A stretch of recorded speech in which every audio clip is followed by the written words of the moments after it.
Okay, I hope you guys are ready. Now this pulled pork here, it's been sitting, cooling. You can see that I've been nibbling a little bit. I like to cook with my mouth open, and that's exactly what that means. As it's going along, well, I'm pulling off pieces just to make sure it's got enough salt, it's got enough taste, it's moist. Also, this piece here, I've been tearing chunks off, and I've been putting it here. That's the secret to pulling or hand pulling pork. You can't tackle this whole big shoulder or butt at one time, so you take it apart in pieces, and I'll show you that. And yes, I am wearing gloves because, quite honest with you, I have to work a lot of equipment here, and to keep washing my hands just to turn stuff off and on. Okay. Well, anyway, so you know what I'm saying. It's cool. I like to just clean off the chunks of meat as I go. As you can see, that's a nice healthy chunk. And this is what I mean by cleaning it off. This is going to be some really clean pulled pork. It should freeze very well in your freezer. This pulled pork has a couple different textures to it. The bone in, well, actually, one of my butcher friends told me that the closer to the bone, the sweeter the meat. So, if you can imagine this being the lobster of pork, this is very tender and it's very sweet because we had a bone in. That's one of the reasons why I had to purchase a bone in. I've never cooked a pulled pork with the fat facing down until now. Would I do it this way again? It seems pretty easy because I'm pulling this apart and all the meat that I'm looking for, these big chunks of meat, they're right in front of me. And here's that fat layer. So I think I would do it again in the oven if you just want a good pulled pork. This oven technique is fast, it's easy, and you saw how fast I picked that one apart. Now that's done. So we'll go on to the next one.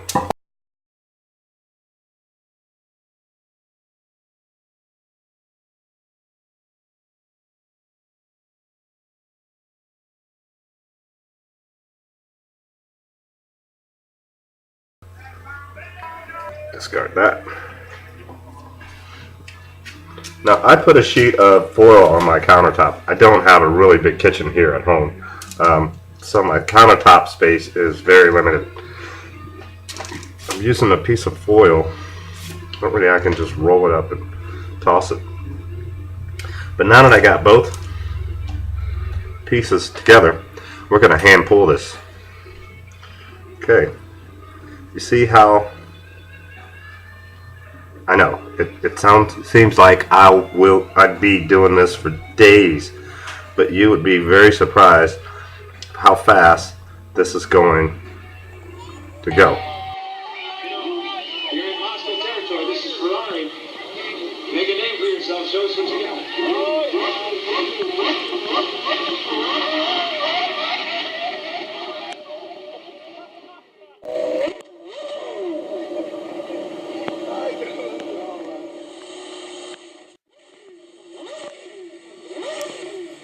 Every sauce has a name and a personality. Mixblues is the sports car of barbecue sauces. This sauce is hot, but it won't kill you.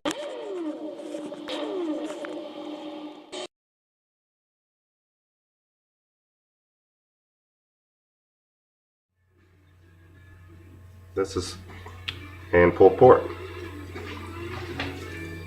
Just take those big pieces and you go back through them. You kind of just refine them down to manageable strands. I'm not ripping.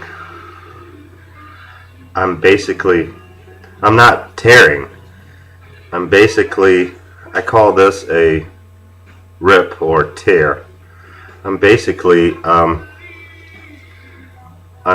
literally pulling or shredding. Pulling those long flanks of meat away from the bigger parts.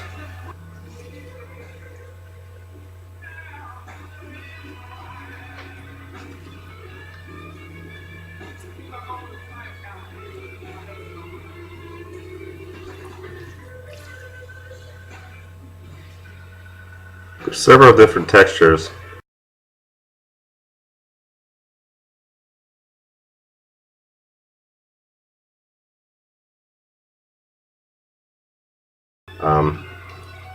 I've noticed from doing it so often that you get a combination of what appears to be, if this was chicken, dark meat. You get a combination of what would appear to be white or breast meat, like that. So the beautiful thing about hand pulling this is you get to see all the different color spectrums, and you know that there are different textures of meat with different flavor ranges adding to the whole thing. So we'll just keep going.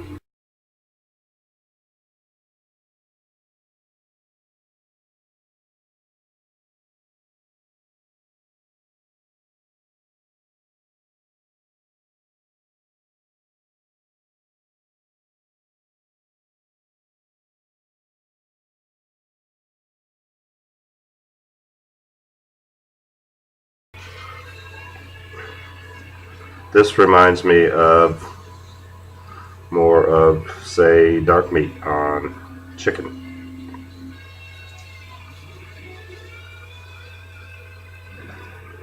So if you got yourself some good music in the background, or somebody you love biting at your ear while you're doing this, this does not work. It's actually quite relaxing. It's been a long, tough year. I think most people will agree not to disagree with that. And from what I gather, New Year's Day dinner is traditionally done with pork, of course, sauerkraut, and some type of leafy green vegetable like cabbage. If I remember correctly, the cabbage, the leafy greens, I think it was supposed to symbolize fortune. The leafy green resembles money. I think money, yeah. Black eyed peas, when I was a kid, I kind of remember that too. And I think the black eyed peas, this particular type, part of the pork, reminds me of white meat and chicken. But anyway, black eyed peas, they were supposed to symbolize, I think, luck. So you have money, you have luck, and the pork is probably tying in the whole tradition thing. So there is a little more to a New Year's Day than most people give it credit for.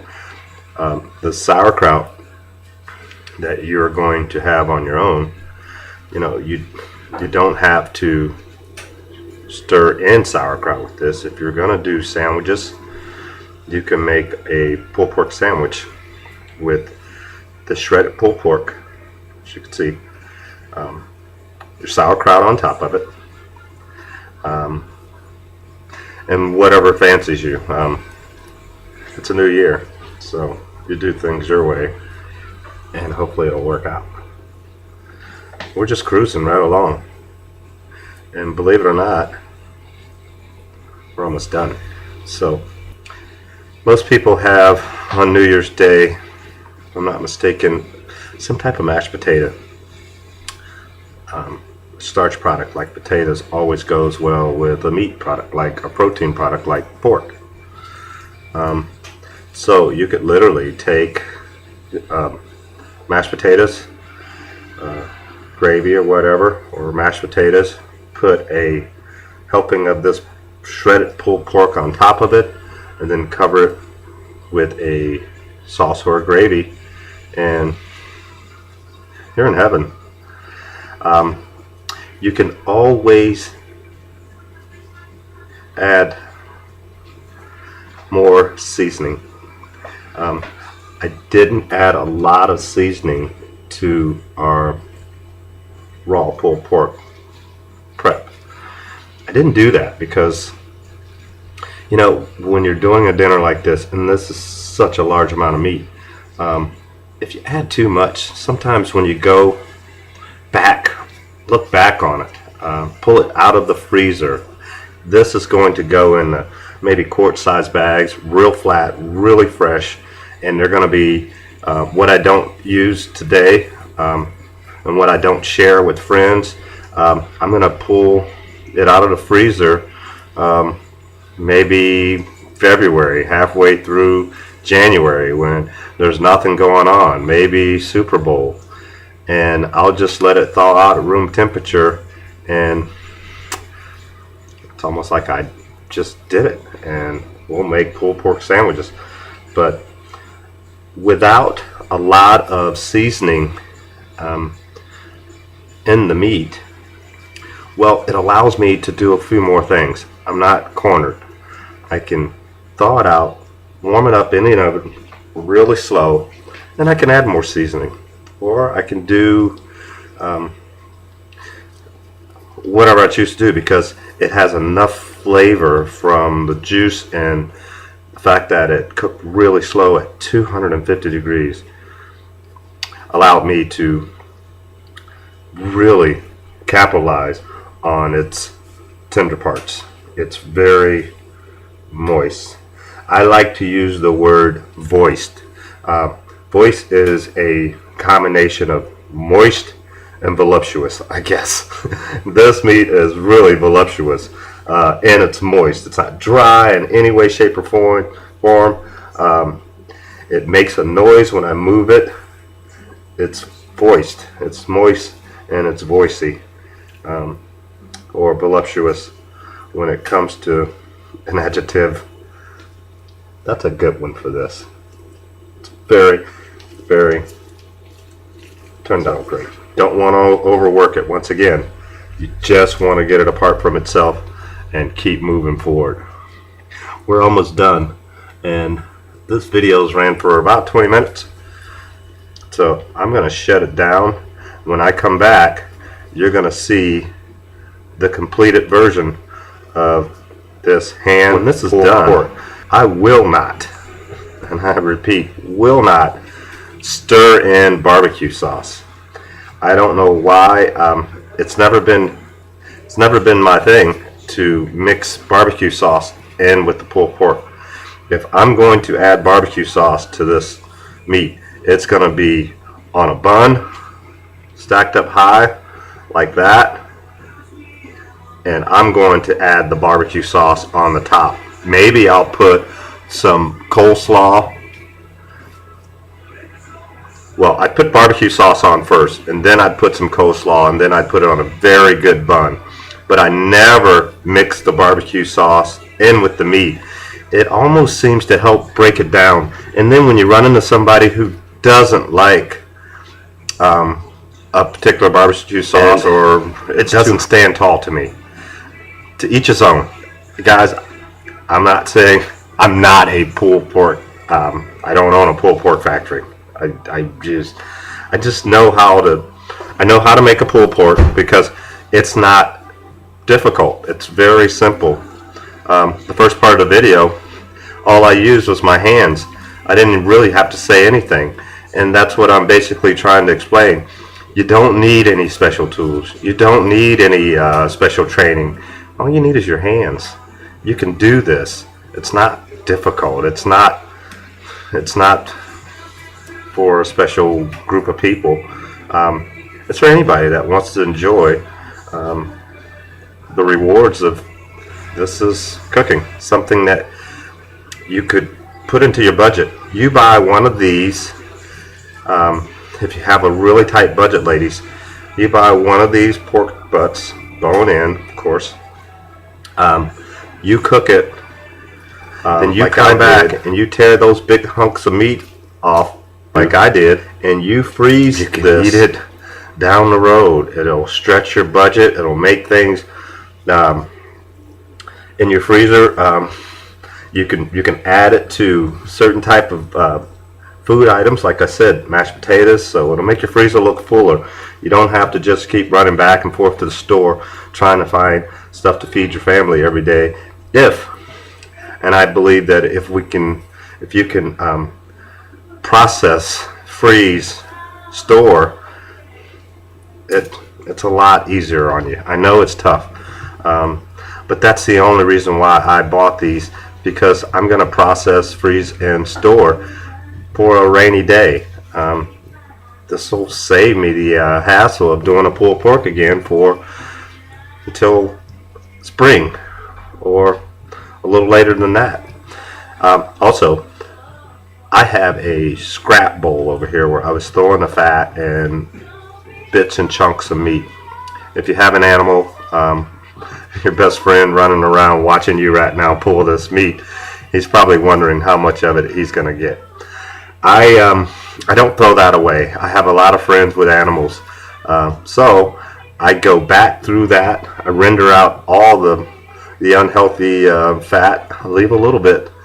I pour some of the drippings from the pork butt that I have in my pan sitting over here, and I put it in a mason jar, and then I give it to my friends. And man, they pour a little bit of that over their dog food or their dog's food as a special treat, and it's just awesome. The dogs love it. I'm not sure about cats. So nothing goes to waste. Your budget stays tight. Your family gets fed. Your dog gets fed. It's very rewarding. If your company comes over, this is something that no one turns down. If you have a bottle of Mixblues, that's even better. So this is Mixblues hand pulled. Looks like a lot, and that's because it is. But now I'll put this in a flat pan. I'll add a little bit of juice. I'll cover it, and I'll keep it cool or warm until my company comes over, and we're gonna have some really good pulled pork sandwiches. So I'll see you in a minute.